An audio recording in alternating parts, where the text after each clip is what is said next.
wer fängt an? Ich bin die Frau. Neben mir sitzt Ulli Lust, Comiczeichnerin aus Wien. Und das ist Kai Pfeiffer, Comiczeichner aus Berlin. Sie wohnt allerdings auch in Berlin.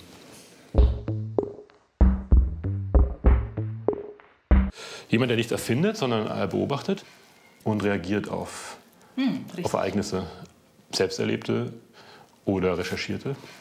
Also es geht um Interpretation und das Entdecken von Geschichten, die bereits da sind, aber niemand anderes könnte sie eben nicht erzählen. Danke. Klang gut, hätte ich gerne über mich gesagt.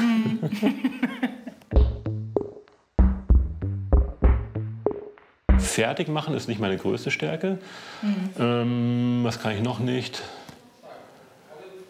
Selbstkritik gehört auch noch zu den Dingen, die ich weit von mir weise. Und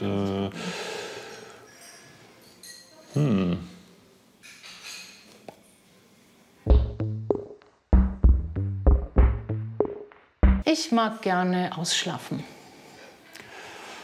Ich mag fast alles, aber besonders mag ich Dinge, die mir unverständlich bleiben. Also wo immer noch eine Frage zurückbleibt. Also mich. Seit ich 45 bin, mag ich die Natur wahnsinnig gerne. Vorher fand ich Stadt aufregender. Ich bin Stadtmensch.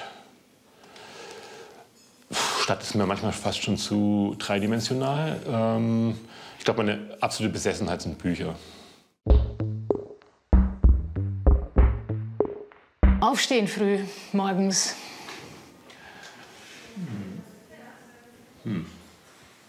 Du magst es flach, gibst zu. Ja. Alles muss flach sein für mich. Es gilt natürlich nur für die Form. Nicht für die Frauen? Nein. Ich muss mir meine Ideen mühsam erliegen. Das stimmt, das gilt für dich absolut. Meisterin des Nickerchens.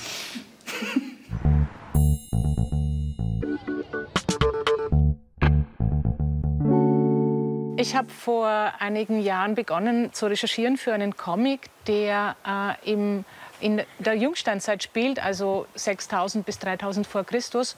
Und damals war Europa von dichten Wäldern überzogen. Und nun kenne ich als Österreicherin Wälder sehr gut, aber die Wälder aus der Urzeit scheinen andere gewesen zu sein, weil sie werden immer als undurchdringlich beschrieben. Und ich habe angefangen nachzudenken, wie sahen diese undurchdringlichen Urwälder eigentlich aus? Was man heute kennt, das sind Nadelwaldplantagen. Und in Białowieże in Polen gibt es einen der letzten europäischen Urwälder. Leider ist er auch gleichzeitig bedroht. Immer wieder wird dieser Wald als Holzressource angesehen oder als Ressource für Jagdtiere. Und die Bäume sind schnell abgehackt, während das Beschützen eine sehr langwierige und anstrengende Arbeit ist. Hast du auch was zu sagen? Naja, also ich mache sowieso jeden Blödsinn mit, den diese Frau vorhat. Insofern musste ich nicht lange drüber nachdenken, mit ihr in den Wald zu gehen.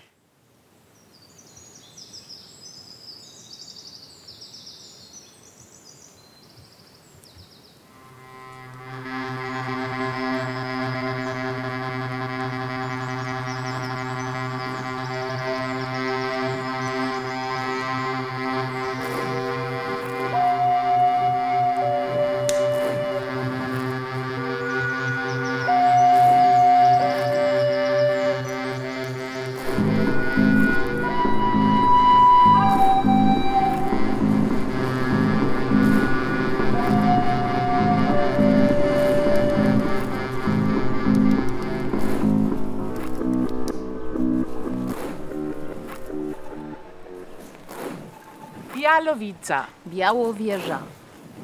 Białowieża. Białowieża. Białowieża. Sorry, I have to say it. If you say biało, it's like an egg. Jajo. Biało. Białowieża. Białowieża. Very good. Białowieża. Fantastic. Białowieża.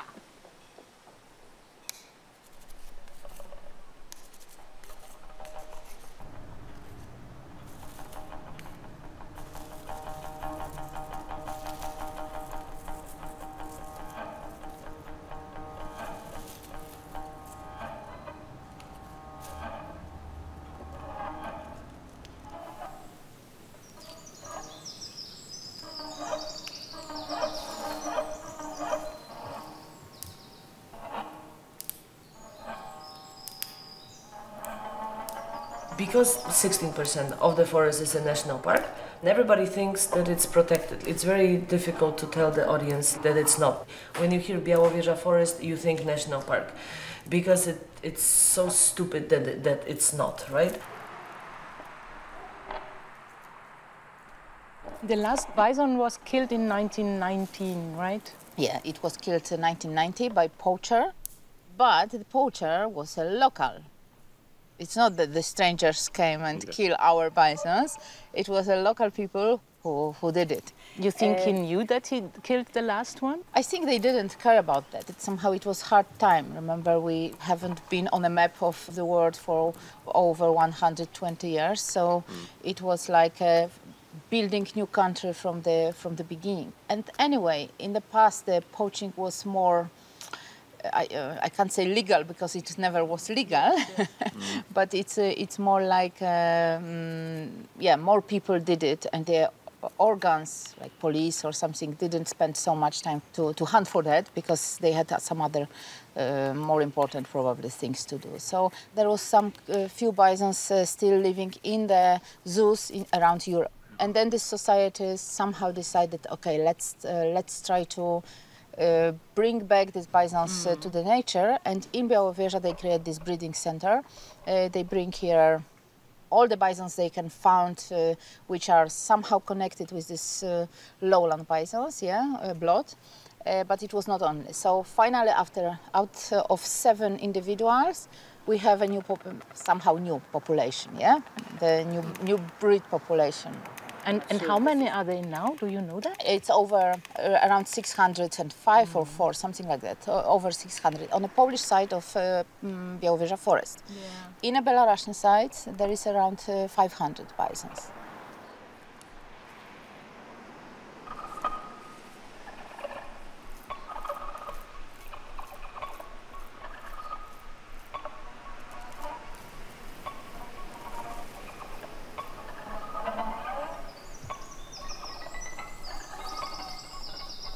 They seem to be not interesting, but after a while, after the really detailed analysis in the laboratory, it turns out that it's something precious, something which may be spotted only in really primeval or natural forests.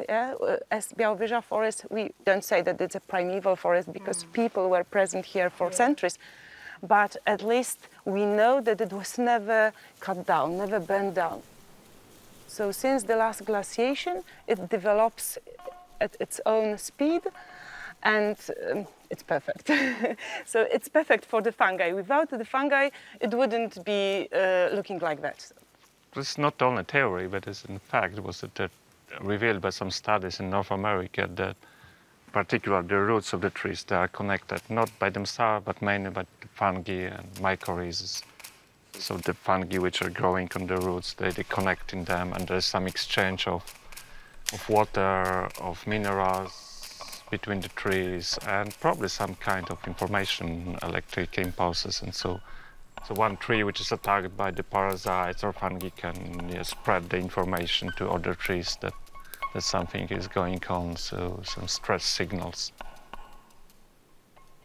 Much more happens under the ground than above the ground in the terms of the communication and the exchange of information. Some species cannot function without fungi species. And this knowledge develops, when, I don't know, 30, 40 years ago, when I was at school, they taught us that only several species are creating such symbiosis or mycorrhizae.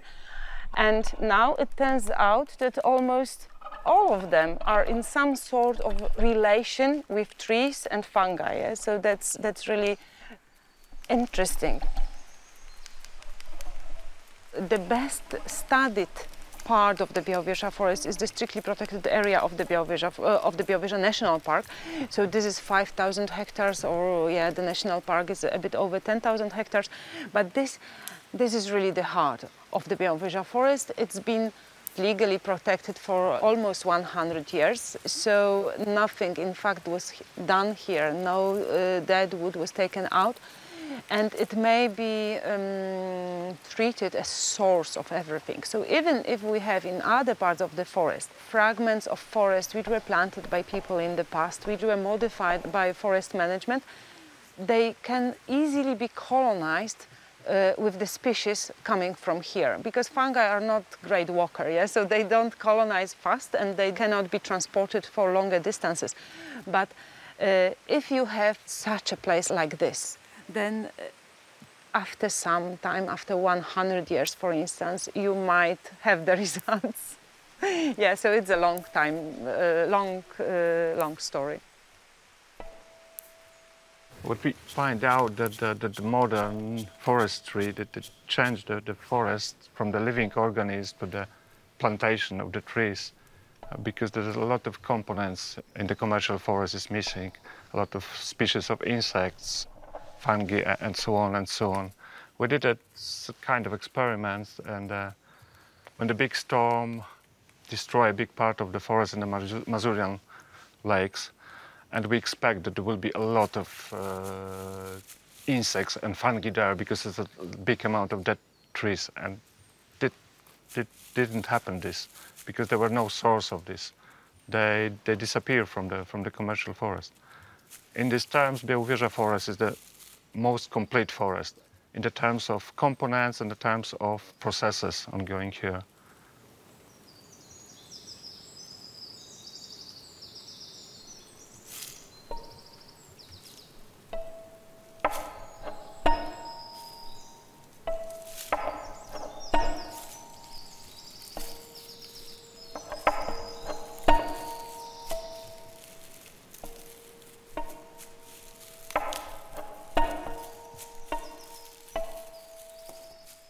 Here, because of this high diversity, the species compete for the same space, for the same resources, and that's why none of the species can be, dominating. And that doesn't happen in managed forest because there are only few species, and those most aggressive ones, those which are really pests for managed forest, they may dominate and kill forests. So, and that happens. But here, because of this high diversity, they try to keep each other down, yes, under control.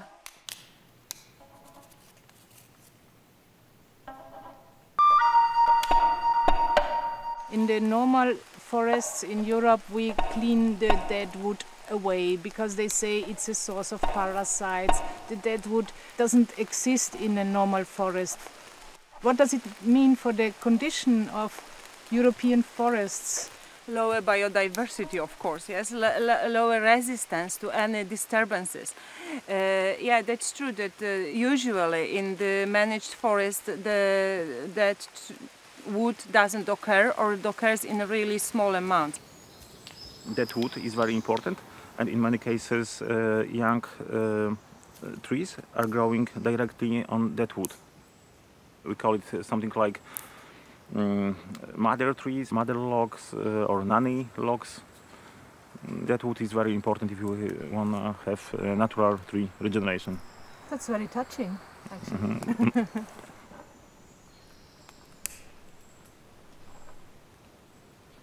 In Białowieża forest there is a bit too much of spruce. Everywhere here we have spruces, which in this place were planted. That means that this is not proper place for spruces, and that's why this forest is dying. On the lower level we have trees forest regeneration, natural regeneration, which is supposed to be here. We have oaks and hornbeam, and those are proper species for this kind of forest. So why don't they plant the proper species from the beginning? Why do they plant spruce if they are not healthy in this area? From economical reasons, because spruce were growing faster. That's why foresters could have money faster as well. We have also many other parts of the forest where are older spruces, which weren't planted, yeah? And, are they dying too, the older ones? Yes, they're dying as well. The reason could be climate. In the past we had climate much more colder, much more humid, and in the last decades everything is changing. We have dry years, dry summer, and this could be reaction. But we have to also say that bark beetle doesn't kill the spruce. Spruce are getting weak because of the drought, and bark beetle is infecting the trees afterward. This is one of the old spruce which fallen down during the storm. And we can see on this example how flat, how short is this rooting system. And that's why spruces are so vulnerable, so sensitive when they don't have enough of water.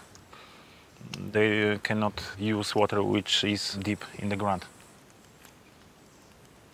That's why they're getting very weak during the drought.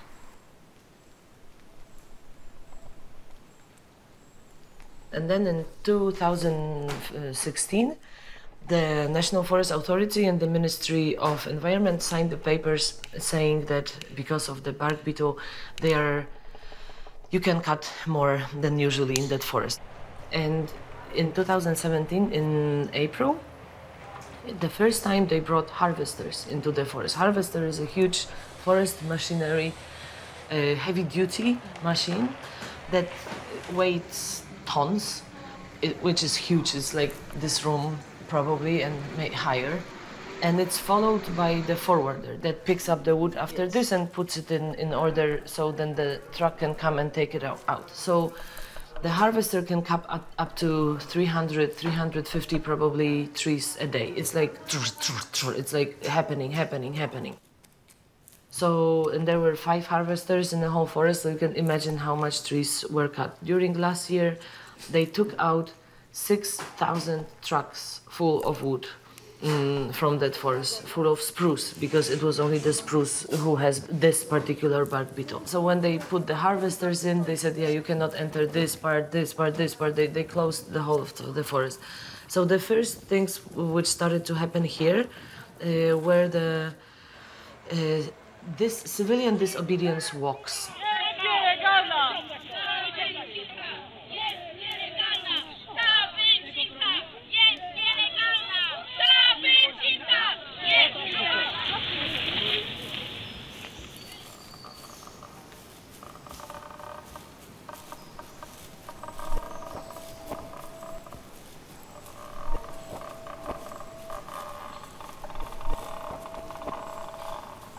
In a previous place on the ground we had a very dense layer of young trees, young spruce, and as you can see we have almost nothing here, only very deep traces after harvesters. Harvesters destroyed everything, young plants, young trees.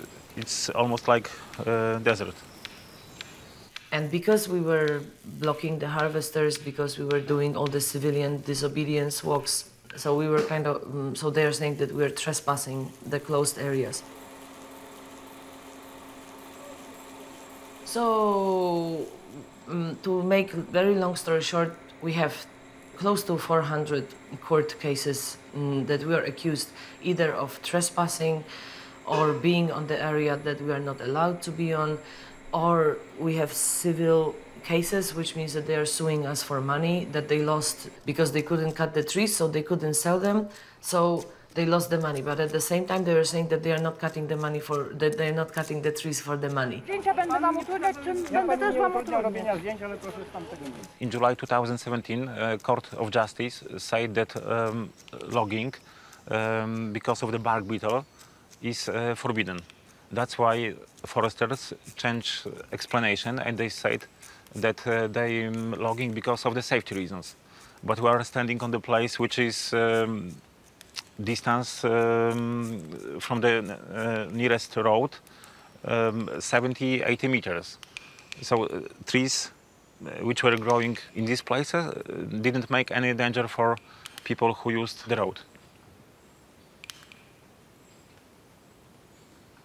We started the camp, we had 2 goals. One goal was to stop the cutting, to stop the logging, and to get the harvesters out of that forest. And the main goal that we have still ahead of us is to make this whole area a national park.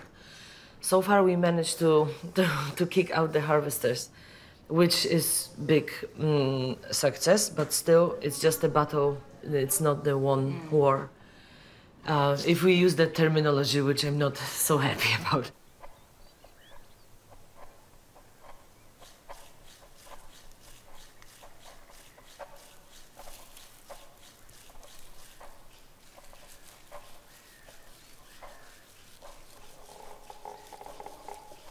So you would call the normal forests not real forests? The forest we see elsewhere in Europe is more like tree plantations than the forest. Most of the components which are making the forest, living organisms, are missing. If you leave the forest, even though there will be dead wood, there will be birds will come, like woodpeckers and so on, but they will not find the food because there's the whole process. So if you have dead wood, the fungi and bacteria that start the process of decaying, then there are coming insects which make the food for the other organisms. There's all chains of the food chain. So it's not so easy that you just leave the dead wood and you will have everything there immediately. This is more complicated than we think. What the foresters see, they see the trees, yes. And they think if they plant the trees, that everything appear immediately. They will follow the trees, but this is what David Attenborough called, this is the cargo cult, what the people on the Pacific Islands did. I don't know if you know this. There were the American bases on the Pacific Islands, and there were all the goods coming, these airplanes bases. Yeah, yeah. And after the war, the Americans were gone, and the native people there, they started to build the starting places for the airplanes and some towers, and they expect that if they build this, the goods will come. They didn't see the connection between the presence of Americans and the planes, and they see only that there were towers, there were places where the planes landed, and they think if they build this, everything will come to them. No. And the foresters see that there's the same, way of seeing the forest. They think if they plant the trees, everything will come with the trees, but it's not the true. This is a long-going process. It needs thousands or hundreds of years. And if you break this, they will not turn to the same stage because, many elements or organisms are gone because of the use of the commercial use. Cutting, planting, and so on. Yeah. If you break this process in some moment, then they will not return to the same stage. For me, that was really fascinating on this cargo cult. That you put some elements and you think that everything happens, miracle. But this is not true.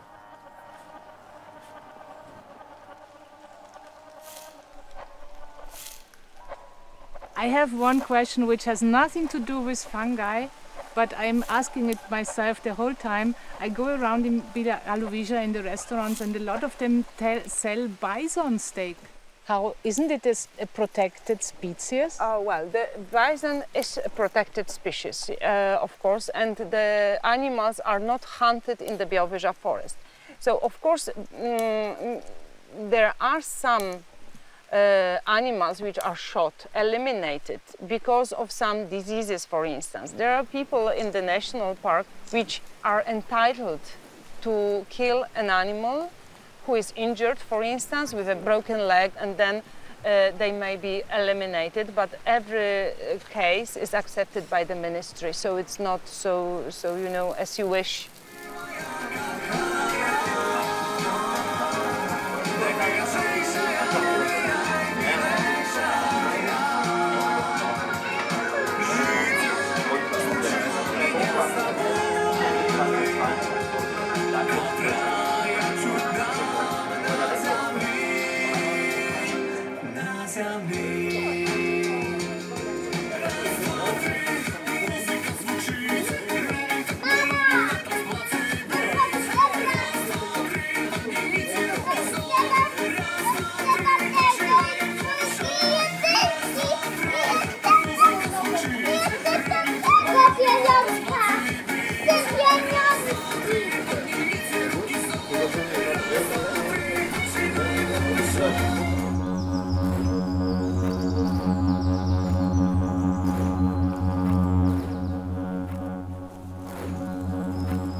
So, das war's von unserer Seite.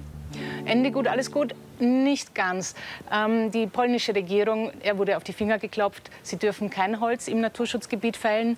Die Naturschützer haben gewonnen, aber nicht wirklich. Sie haben immer noch an die 400 Gerichtsklagen anhängen oder sie haben dagegen zu kämpfen. Und diese Gerichtsverhandlungen kosten natürlich Geld. Wenn Sie sie unterstützen möchten, bitte spenden Sie hier.